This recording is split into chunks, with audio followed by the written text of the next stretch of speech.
ನಮಸ್ಕಾರ ವೀಕ್ಷಕರೇ ಪಾಕಿಸ್ತಾನದಲ್ಲಿ ಅಲ್ಲೋಲ ಕಲ್ಲೋಲ ಆಗ್ತಾ ಇದೆ.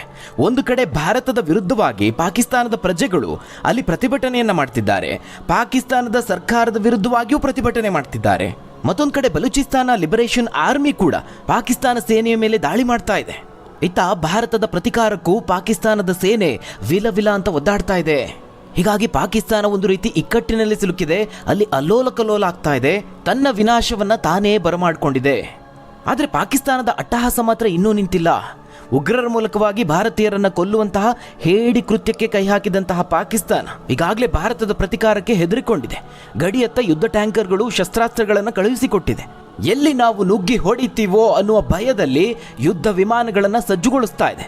ಸಂಭಾವ್ಯ ಯುದ್ಧವನ್ನು ಎದುರಿಸೋದಕ್ಕೆ ಯುದ್ಧ ತಾಲೀಮನ್ನೂ ಆರಂಭಿಸಿದೆ. ಆದರೆ ವೀಕ್ಷಕರೇ, ಪಾಕಿಸ್ತಾನಕ್ಕೆ ಸಮರಾಭ್ಯಾಸವೇ ತಿರುಗುಬಾಣ ಆಗಿದೆ.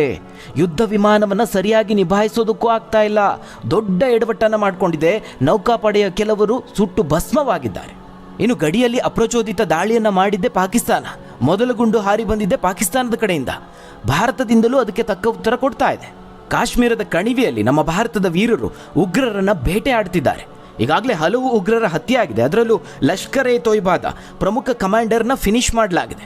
ಉಗ್ರರು ವಾಸವಿದ್ದ ಮನೆಗಳನ್ನು ಧ್ವಂಸಗೊಳಿಸಲಾಗಿದೆ. ವೀಕ್ಷಕರೇ, ಮೊನ್ನೆಯಷ್ಟೇ 2 ಉಗ್ರರ ಮನೆಯನ್ನು ಧ್ವಂಸಗೊಳಿಸಲಾಗಿತ್ತು. ಇದೀಗ ಅದರ ಬೆನ್ನಲ್ಲೇ ಮತ್ತೆ 3 ಅಡಗುತಾಣಗಳನ್ನು ಧ್ವಂಸಗೊಳಿಸಲಾಗಿದೆ. ಇವೆಲ್ಲವೂ ಒಂದು ಕಡೆ ಆದರೆ ಭಾರತಕ್ಕೆ ಒಂದು ನೋವಿನ ಸಂಗತಿ ಕೂಡ ಇದೆ. ಇದಕ್ಕೆ ಕಾರಣ ಪಾಕಿಸ್ತಾನದ ಹೇಡಿತನ. ಗಡಿಯಲ್ಲಿ ನಡೆದಂತಹ ಒಂದು ಘಟನೆ ಭಾರತಕ್ಕೆ ಕಹಿ ಸುದ್ದಿಯನ್ನು ನೀಡಿದೆ. ಪಾಕಿಸ್ತಾನಿ ಕೀಚಕರು ಅಟ್ಟಹಾಸವನ್ನು ಮೆರೆತಿದ್ದಾರೆ. ನೇರವಾಗಿ ಯುದ್ಧ ಮಾಡೋಕ್ಕೆ ಆಗದೆ ಪಾಕಿಸ್ತಾನ ಸೇನೆ ಹೇಡಿ ಕೃತ್ಯವನ್ನು ಎಸಗಿದೆ. ಭಾರತೀಯ ಯೋಧನನ್ನು ಅನಧಿಕೃತವಾಗಿ ವಶಕ್ಕೆ ಪಡೆದು ಚಿತ್ರಹಿಂಸೆ ಕೊಡ್ತಿದ್ದಾರೆ. ಭಾರತೀಯ ಯೋಧನನ್ನು ಲಾಕ್ ಮಾಡಿ ಫೋಟೋ ವಿಡಿಯೋ ಬಿಡುಗಡೆ ಮಾಡಿ ಭಾರತವನ್ನು ಕುಗ್ಗಿಸುವಂತಹ ಪ್ರಯತ್ನ ಮಾಡ್ತಾ ಇದೆ. ಹಾಗಾದ್ರೆ ಏನಿದು ಪಾಕಿಸ್ತಾನದ ಸೇನೆಯ ಹೇಡಿ ಕೃತ್ಯ? ಭಾರತೀಯ ಯೋಧ ಪಾಕಿಸ್ತಾನದಲ್ಲಿ ಲಾಕ್ ಆಗಿದ್ದು ಹೇಗೆ? ತನ್ನ ಕಾಲ ಮೇಲೆ ತಾನೇ ಚಪ್ಪಡಿ ಕಲ್ಲು ಎಳೆದುಕೊಳ್ತಾ ಹೇಡಿ ರಾಷ್ಟ್ರ. ಯುದ್ಧ ತಾಲೀಮು ಮಾಡೋಕೆ ಹೋಗಿ ಕೈ ಸುಟ್ಟುಕೊಳ್ತಾ ಯುದ್ಧ ವಿಮಾನವನ್ನೇ ನಿಭಾಯಿಸೋಕೆ ಆಗದ ಪಾಕಿಸ್ತಾನ ನಿಜಕ್ಕೂ ಯುದ್ಧ ಮಾಡುತ್ತಾ ಇಲ್ಲ ಓಡಿ ಹೋಗುತ್ತಾ? ಏನಾಗ್ತಾ ಇದೆ ಗಡಿಯಲ್ಲಿ? ಆ ಬಗ್ಗೆ ಒಂದು ವರದಿ ಇದೆ, ನೋಡೋಣ. ವೀಕ್ಷಕರೇ, ಪಾಕಿಸ್ತಾನ ಜಗತ್ತಿನ ಮುಂದೆ ಬೆತ್ತಲಾದರೂ ಕೂಡ ಎಂದಿನಂತೆ ಮತ್ತೆ ತನ್ನ ನಾಟಕವನ್ನು ಮುಂದುವರಿಸ್ತಾ ಇದೆ. ಪಹಲ್ಗಾಮ್ ದಾಳಿಗೆ ಉಗ್ರರಿಗೆ ಸಹಾಯ ಮಾಡಿದ್ದು ಪಾಕಿಸ್ತಾನ ಅನ್ನೋದು ಎಲ್ರಿಗೂ ಗೊತ್ತಿರೋ ವಿಚಾರ. ಈಗ ಇಂತಹ ಪಾಪಿ ರಾಷ್ಟ್ರಕ್ಕೆ ಬುದ್ಧಿ ಕಲಿಸೋದಕ್ಕೆ ಭಾರತ ಸರ್ಕಾರ ಹಲವು ಕ್ರಮಗಳನ್ನು ಕೈಗೊಂಡಿದೆ. ಅದರಲ್ಲಿ ಸಿಂಧೂ ನದಿ ನೀರಿನ ಒಂದು ಒಪ್ಪಂದವನ್ನು ರದ್ದು ಮಾಡಿದ್ದು ಕೂಡ ಒಂದೇ ಒಂದು ಹನಿ ನೀರನ್ನು ಪಾಕಿಸ್ತಾನಕ್ಕೆ ಬಿಡೋದಿಲ್ಲ ಅಂತ ಪುನರುಚ್ಚಾರ ಮಾಡಿದೆ. ಈ ಒಂದು ಕಠಿಣ ನಿರ್ಧಾರ ತೆಗೆದುಕೊಳ್ತಿದ್ದ ಹಾಗೆ ಪಾಕಿಸ್ತಾನಿ ಪ್ರಜೆಗಳು ರೊಚ್ಚಿಗೆದ್ದಿದ್ದಾರೆ. ಅಲ್ಲಿ ಪ್ರತಿಭಟನೆಯನ್ನು ನಡೆಸ್ತಾ ಇದ್ದಾರೆ. ಈ ಹೊಡೆತಕ್ಕೆ ನಲುಗಿರುವಂತಹ ಪಾಕಿಸ್ತಾನ ಈಗ ಮತ್ತೆ ರಂಗೋಲಿ ಕೆಳಗೆ ತೂರುವಂತಹ ಪ್ರಯತ್ನ ಮಾಡ್ತಾ ಇದೆ. ಪಹಲ್ಗಾಮ್ ದಾಳಿಗೂ ನಮಗೂ ಯಾವುದೇ ರೀತಿಯಾದಂತಹ ಸಂಬಂಧ ಇಲ್ಲ ಅಂತ ಹೇಳ್ತಾ ಇದೆ. ಭಾರತದ ಆರೋಪವನ್ನು ನಿರಾಕರಿಸಿದೆ. ಅದಕ್ಕೀಗ ಹೊಸ ನಾಟಕವನ್ನು ಶುರು ಹಚ್ಕೊಂಡಿದೆ. ಅದೇನಪ್ಪ ಅಂತ ಹೇಳಿದ್ರೆ, ಈ ಬಗ್ಗೆ ಅಂತಾರಾಷ್ಟ್ರೀಯ ತನಿಖೆ ಆಗಬೇಕು ಅಂತ ಒತ್ತಾಯಿಸ್ತಾ ಇದೆ. ತಟಸ್ಥ ಪಾರದರ್ಶಕ ತನಿಖೆಗೆ ಸಿದ್ಧ ಅಂತ ಹೇಳಿ ಪಾಕ್ ಪ್ರಧಾನಿ ಗೋಗರಿತಾ ಇದ್ದಾರೆ. ಇದು ಯುದ್ಧದಿಂದ ಡೈವರ್ಟ್ ಮಾಡುವಂತಹ ಪ್ರಯತ್ನದ ರೀತಿ ಕಾಣಿಸ್ತಾ ಇದೆ. ಭಾರತೀಯ ಸೇನೆಯ ಬಲ ಏನು ಅನ್ನೋದು ಅವ್ರಿಗೆ ಚೆನ್ನಾಗಿ ಗೊತ್ತಿದೆ. ಆದರೂ ಕೂಡ ಗಡಿಯಲ್ಲಿ ತನ್ನ ಎಲ್ಲ ಶಕ್ತಿಯನ್ನು ತಂದು ನಿಲ್ಲಿಸ್ತಾ ಇದೆ. ಗುಂಡಿನ ದಾಳಿ ನಡೆಸಿ ಕೆಣಕುವಂತಹ ಪ್ರಯತ್ನವನ್ನು ಮಾಡ್ತಾ ಇದೆ. ಇನ್ನು ಭಾರತ ಎಲ್ಲಿ ನುಗ್ಗಿ ಹೊಡೆಯುತ್ತೋ ಅನ್ನೋ ಭಯದಲ್ಲಿ ಸಂಭಾವ್ಯ ಯುದ್ಧಕ್ಕೆ ಯುದ್ಧ ತಾಲೀಮನ್ನು ಕೂಡ ನಡೆಸ್ತಾ ಇದೆ. ಆದರೆ ಪಾಕಿಸ್ತಾನದ ಈ ಸಮರಾಭ್ಯಾಸವೇ ಅದಕ್ಕೆ ತಿರುಗುಬಾಣ ಆಗಿದೆ. ಯುದ್ಧ ವಿಮಾನ ಲ್ಯಾಂಡ್ ಆಗ್ತಿದ್ದ ಹಾಗೆ ಬೆಂಕಿ ಹೊತ್ತಿ ದಗದಗನೆ ಉರಿದು ಹೋಗಿದೆ. ಅಪರೂಪಕ್ಕೆ ವಿಮಾನವನ್ನು ಹೊರಗೆ ತೆಗೆದಾಗ ಏನಾಗುತ್ತೋ ಅದಾಗಿದೆ ಅಷ್ಟೇ. ಈ ಹಿಂದೆ ಅಮೆರಿಕಾನೇ ಪಾಕಿಸ್ತಾನಕ್ಕೆ ಚೀಮಾರಿ ಹಾಕಿತ್ತು. ಪಾಕಿಸ್ತಾನಿ ಸೈನಿಕರು ಅಮೆರಿಕ ಕೊಟ್ಟಂತಹ ಯುದ್ಧ ವಿಮಾನವನ್ನು ಆಕಾಶದಲ್ಲಿ ಧೂಳಿಪಟ ಮಾಡಿದ್ರು. ಆಗ ಅಮೆರಿಕ ಕೆಂಡಾಮಂಡಲವಾಗಿತ್ತು. ನಿಮಗೆ ಯುದ್ಧ ವಿಮಾನವನ್ನು ಕೊಟ್ಟಿರೋದು ಉಗ್ರರನ್ನು ಸದೆಬಡಿಯೋದಕ್ಕೆ, ಅದನ್ನು ಭಾರತದ ವಿರುದ್ಧ ಬಳಸ್ಕೊಳ್ಬೇಡಿ ಅಂತ ತಾಕೀತನ ಮಾಡಿತ್ತು. ಇದೀಗ ಯುದ್ಧ ಮಾಡ್ತೀನಿ ಅಂತ ಮುಂದೆ ಬಂದಂತಹ ಪಾಕಿಸ್ತಾನಕ್ಕೆ ತೀವ್ರ ಮುಖಭಂಗ ಆದಂತಾಗಿದೆ. ಮೇಂಟೆನೆನ್ಸ್ನ ಕೊರತೆಯಿಂದ ಯುದ್ಧ ವಿಮಾನ ಲ್ಯಾಂಡ್ ಆಗ್ತಿದ್ದ ಹಾಗೆ ಬೆಂಕಿ ಹೊತ್ತಿ ಉರಿದಿದೆ. ವೀಕ್ಷಕರು, ಇನ್ನೊಂದು ಕಡೆ ಭಾರತಕ್ಕೆ ಒಂದು ನೋವಿನ ಸುದ್ದಿ ಇದೆ. ಅದಕ್ಕೆ ಕಾರಣ ಈಗಾಗಲೇ ಹೇಳಿದ ಹಾಗೆ ಪಾಕಿಸ್ತಾನದ ಹೇಡಿತನ. ಈಗಾಗಲೇ ಭಾರತ ಪಾಕಿಸ್ತಾನದ ಜೊತೆಗೆ ರಾಜತಾಂತ್ರಿಕ ಬಾಂಧವ್ಯಗಳನ್ನು ಕಡಿಮೆ ಮಾಡಿ ಎಚ್ಚರಿಕೆಯನ್ನು ನೀಡಿದೆ. ಇದಾದ ಬಳಿಕವೂ ಕೂಡ ಪಾಕಿಸ್ತಾನ ತನ್ನ ಹೇಡಿತನದ ಕೃತ್ಯವನ್ನು ಮುಂದುವರೆಸಿದೆ. ಪಂಜಾಬ್ನ ಗಡಿಭಾಗದಲ್ಲಿ ಅಚಾನಕ್ಕಾಗಿ ಗಡಿ ದಾಟಿದ BSF ಯೋಧನನ್ನು ಪಾಕಿಸ್ತಾನ ರೇಂಜರ್ಸ್ ಬಂಧಿಸಿದ್ದಾರೆ. ಆದರೆ ಬಂಧನ ಮಾಡಿದ ಬಳಿಕ ಮಾಡಿದ ಕೆಲಸ ಮಾತ್ರ ಅಮಾನವೀಯ. ಆ ಬಳಿಕ ಯೋಧನ ಕಣ್ಣುಗಳಿಗೆ ಪಟ್ಟಿ ಕಟ್ಟಿ ಆತನ ಬಳಿ ಇದ್ದಂತಹ ಶಸ್ತ್ರಾಸ್ತ್ರ, ನೀರಿನ ಬಾಟಲಿ ಇತ್ಯಾದಿ ವಸ್ತುಗಳನ್ನು ವಶಪಡಿಸಿಕೊಂಡು ಫೋಟೋವನ್ನು ತೆಗೆದಿದ್ದಾರೆ. ಆ ಫೋಟೋವನ್ನು ಬಿಡುಗಡೆ ಮಾಡಿದ್ದಾರೆ. ಅಂದರೆ ಪಾಕಿಸ್ತಾನದ ವಿಚಾರದಲ್ಲಿ ಸೇನೆ ಬೇರೆ ಅಲ್ಲ, ಭಯೋತ್ಪಾದಕರು ಬೇರೆ ಅಲ್ಲ. ಈಗ ರೇಂಜರ್ಸ್ ಕೂಡ ಭಯೋತ್ಪಾದಕರ ರೀತಿಯಲ್ಲಿ ಯೋಧನನ್ನು ಟ್ರೀಟ್ ಮಾಡಿರುವಂಥದ್ದು.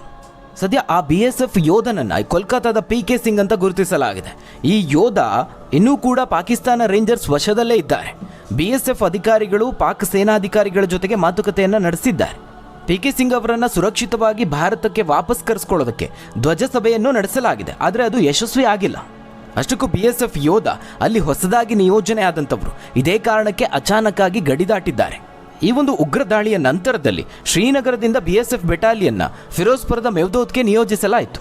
ಇದೇ ಬೆಟಾಲಿಯನ್ನಲ್ಲಿ ಯೋಧ PK ಸಿಂಗ್ ಕೂಡ ಇದ್ರು. ಅವರಿಗೆ ಈ ಭಾಗದಲ್ಲಿ ಶೂನ್ಯ ರೇಖೆ ಯಾವುದು ಅನ್ನೋದು ಸರಿಯಾಗಿ ಗೊತ್ತಿರಲಿಲ್ಲ. ಅಂದರೆ ಭಾರತ ಪಾಕಿಸ್ತಾನ ಗಡಿ ರೇಖೆ ಯಾವುದು ಅನ್ನೋದು ಗೊತ್ತಿರಲಿಲ್ಲ. ಕಳೆದ ಗುರುವಾರ ಅವರು ಕೆಲವು ರೈತರ ಜೊತೆಗೆ ಶೂನ್ಯ ರೇಖೆ ಸಮೀಪದ ಹೊಲಗಳಿಗೆ ಹೋಗಿದ್ರು. ಈ ಹೊಲಗಳು ಶೂನ್ಯ ರೇಖೆಯ ಗೇಟ್ ಬಳಿನೇ ಇತ್ತು. ಬಿಸಿಲಿನ ತಾಪ ಹೆಚ್ಚಿದ್ದ ಕಾರಣ ಯೋಧ PK ಸಿಂಗ್ ಅವರು ಅಲ್ಲೇ ಹತ್ತಿರದಲ್ಲೇ ಇದ್ದಂತಹ ಮರದ ನೆರಳಿನಲ್ಲಿ ಆಶ್ರಯ ಪಡೆಯೋಣ ಅಂತ ಹೋಗಿದ್ರು. ಆದರೆ ಅದು ಪಾಕಿಸ್ತಾನದ ಭೂಭಾಗದಲ್ಲಿತ್ತು. ಕೂಡಲೇ ಅಲರ್ಟ್ ಆದಂತಹ ಪಾಕಿಸ್ತಾನಿ ರೇಂಜರ್ಸ್ ಗಡಿ ದಾಟಿ ಬಂದಂತಹ BSF ಯೋಧನನ್ನ ವಶಕ್ಕೆ ಪಡೆದು ಜಲೋಕೆ ಅನ್ನುವ ಚೆಕ್ ಪೋಸ್ಟ್ಗೆ ಕರೆದೊಯ್ದಿದ್ದಾರೆ. ಯೋಧನ ಬಳಿ ಇದ್ದಂತಹ AK-47 ರೈಫಲ್, ನೀರಿನ ಬಾಟಲಿ ಇನ್ನಿತರ ವಸ್ತುಗಳನ್ನು ವಶಪಡಿಸಿಕೊಂಡಿದ್ದಾರೆ. ಆದರೆ ಎರಡೂ ದೇಶಗಳ ನಡುವೆ ಉದ್ವಿಗ್ನ ಪರಿಸ್ಥಿತಿ ಉಂಟಾಗಿರುವಂತಹ ಸಂದರ್ಭದಲ್ಲಿ ಈ ಘಟನೆ ನಡೆದಿರೋದು. ಎರಡೂ ದೇಶಗಳ ಗಡಿ ಮುಚ್ಚಿರುವ ಕಾರಣ ಇಂತಹ ಸಮಯದಲ್ಲಿ ಯೋಧನನ್ನು ವಾಪಸ್ ಕರೆತರುವಂತಹ ಹೊಣೆಗಾರಿಕೆ ಈಗ ಭಾರತದ ಮೇಲಿದೆ. ಆದರೆ ಪಾಕಿಸ್ತಾನದ ಮೇಲೆ ಯುದ್ಧ ಮಾಡೋದು ದೊಡ್ಡ ವಿಚಾರ ಅಲ್ಲ, ಆದರೆ ಯೋಧರ ಪ್ರಾಣವನ್ನು ಕೂಡ ಲೆಕ್ಕಿಸಬೇಕಾಗುತ್ತೆ. ಇಂತಹ ಉದ್ವಿಗ್ನ ಪರಿಸ್ಥಿತಿಯಲ್ಲಿ ಭಾರತೀಯ ಯೋಧ ಪಾಕಿಸ್ತಾನದ ವಶದಲ್ಲಿರೋದು ಸಹಜವಾಗಿ ಆತಂಕಕ್ಕೀಡು ಮಾಡಿದೆ. ಆ ಯೋಧನ ಕುಟುಂಬದಲ್ಲಿ ಪತ್ನಿ, 7 ವರ್ಷದ ಮಗು ಸೇರಿದಂತೆ ಅವರ ತಂದೆ ತಾಯಿ ಕೂಡ ಇದ್ದಾರೆ. ಸಹಜವಾಗಿಯೇ ಕುಟುಂಬಸ್ಥರ ಆತಂಕಕ್ಕೆ ಕಾರಣ ಆಗಿದೆ. ಇನ್ನು ಕಾಶ್ಮೀರದ ವಿಚಾರಕ್ಕೆ ಬಂದರೆ, ಕಾಶ್ಮೀರ ಕಣಿವೆಯಲ್ಲಿ ಭಾರತೀಯ ಯೋಧರಿಂದ ಉಗ್ರರ ಬೇಟೆಯ ಕಾರ್ಯಾಚರಣೆ ಮುಂದುವರೆದಿದೆ. ಮೊನ್ನೆಯಷ್ಟೇ ಲಷ್ಕರ್-ಇ-ತೊಯ್ಬಾ ಸಂಘಟನೆಗೆ ಸೇರಿದ 2 ಉಗ್ರರ ಮನೆಗಳನ್ನು ನೆಲಸಮಗೊಳಿಸಲಾಗಿತ್ತು. ಇದೀಗ ಮತ್ತೆ 3 ಮನೆಗಳನ್ನು ನೆಲಸಮಗೊಳಿಸಲಾಗಿದೆ. ಕಳೆದ ರಾತ್ರಿ ನಡೆದಂತಹ ಕಾರ್ಯಾಚರಣೆಯಲ್ಲಿ ಪುಲ್ವಾಮಾ ಜಿಲ್ಲೆಯ ಮುರಾನ್ ಪ್ರದೇಶದಲ್ಲಿರುವ ಶಂಕಿತ ಉಗ್ರ ಅಹ್ಸಾನ್ ಉಲ್ಲಾ ಶೇಖ್ಗೆ ಸೇರಿದ ಮನೆಯನ್ನ ಕೆಡವಲಾಗಿದೆ. ಈ ಉಗ್ರ 2018ರಲ್ಲಿ ಪಾಕಿಸ್ತಾನದಲ್ಲಿ ತರಬೇತಿ ಪಡೆದಿದ್ದ. ಈತ ಇತ್ತೀಚೆಗಷ್ಟೇ ಕಾಶ್ಮೀರದ ಕಣಿವೆಯೊಳಗೆ ನುಸುಳಿದ್ದ ಅನ್ನೋ ಮಾಹಿತಿ ಇದೆ. ಇದು ಒಬ್ಬ ಉಗ್ರನ ಕಥೆಯಾದರೆ, ಮತ್ತೊಂದು ಕಡೆ ಶೋಪಿಯಾನ್ ಜಿಲ್ಲೆಯ ಚೋಟಿಪೋರದಲ್ಲಿ ನಡೆದಂತಹ ಇದೇ ರೀತಿಯ ಕಾರ್ಯಾಚರಣೆಯಲ್ಲಿ ಲಷ್ಕರ್-ಇ-ತೊಯ್ಬಾ ಅಂದರೆ LET ಸಂಘಟನೆಯ ಶಾಹಿದ್ ಅಹ್ಮದ್ ಕುಟ್ಟಾಯ ಅನ್ನುವ ಉಗ್ರನ ಮನೆಯನ್ನು ಕೂಡ ಧ್ವಂಸಗೊಳಿಸಲಾಗಿದೆ. ಈ ಉಗ್ರ ಈ ಸಂಘಟನೆಯ ಸಕ್ರಿಯ ಉನ್ನತ ಕಮಾಂಡರ್ ಆಗಿದ್ದಾನೆ. ಕಳೆದ 3-4 ವರ್ಷಗಳಿಂದ ಈತ ಆಕ್ಟಿವ್ ಆಗಿ ದೇಶ ವಿರೋಧಿ ಚಟುವಟಿಕೆಯಲ್ಲಿ ಭಾಗವಹಿಸ್ತಾ ಇದ್ದಾನೆ. ಇನ್ನು ಕುಲ್ಗಾಮ್ ಜಿಲ್ಲೆಯ ಮಾತಲಾಮ ಪ್ರದೇಶದಲ್ಲೂ ಮತ್ತೊಂದು ಕಾರ್ಯಾಚರಣೆ ನಡೆದಿದೆ. ಇಲ್ಲಿ ಜಾಕಿರ್ ಅಹ್ಮದ್ ಗನಿ ಅನ್ನುವ ಉಗ್ರನಿಗೆ ಸೇರಿದ ಮನೆಯನ್ನು ಧ್ವಂಸಗೊಳಿಸಲಾಗಿದೆ. ಸುಮಾರು 2023ರಿಂದ ಈತ ಸಕ್ರಿಯನಾಗಿದ್ದ. ಅಲ್ಲದೆ ಹಲವು ಭಯೋತ್ಪಾದನಾ ಸಂಬಂಧಿತ ಚಟುವಟಿಕೆಗಳಲ್ಲಿ ಭಾಗಿಯಾಗ್ತಿದ್ದ. ಆತನ ಮೇಲೆ ಈ ರೀತಿಯ ಹಲವು ಉಗ್ರ ಚಟುವಟಿಕೆಯ ಆರೋಪಗಳಿದ್ದ ಕಾರಣ ಭದ್ರತಾ ಪಡೆಗಳ ಕಣ್ಣು ಆತನ ಮೇಲಿತ್ತು ಎನ್ನಲಾಗಿದೆ. ಸದ್ಯ ಈ ಉಗ್ರನಿಗೆ ಸೇರಿದ ಮನೆಯನ್ನು ಸಹ ಧ್ವಂಸಗೊಳಿಸಲಾಗಿದೆ ಅನ್ನೋ ಮಾಹಿತಿ ಇದೆ. ಒಟ್ಟಾರೆಯಾಗಿ ಉಗ್ರರ ಬೇಟೆ ಮುಂದುವರೆದಿದೆ ಅಂತ ಹೇಳ್ಬೋದು. ಹಾಗಾದ್ರೆ ವೀಕ್ಷಕರೇ, ಈ ಬಗ್ಗೆ ನೀವೇನಂತೀರಾ? ಭಾರತ ಪಾಕಿಸ್ತಾನದ ಮೇಲೆ ಯುದ್ಧವನ್ನು ಘೋಷಿಸಬೇಕಾ? ಒಂದು ವೇಳೆ ಯುದ್ಧ ನಡೆದ್ರೆ ಪಾಕಿಸ್ತಾನದ ಪರಿಸ್ಥಿತಿ ಏನಾಗಬಹುದು? ತಪ್ಪದೆ ನಿಮ್ಮ ಅನಿಸಿಕೆ, ಅಭಿಪ್ರಾಯವನ್ನು ಕಮೆಂಟ್ ಮೂಲಕವಾಗಿ ತಿಳಿಸಿ. ಧನ್ಯವಾದಗಳು ವೀಕ್ಷಕರೇ.